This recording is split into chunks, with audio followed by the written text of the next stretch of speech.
From the creator of Marco Polo and A Night in January comes a comedy unlike anything you've ever eaten. I mean, seen.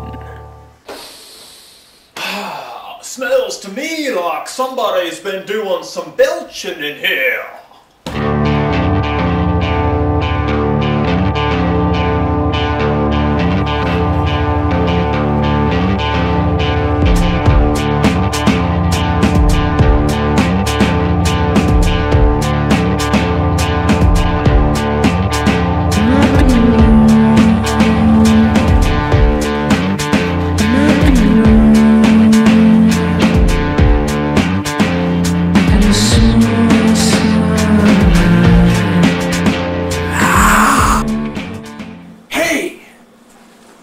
It's the Beer Bear.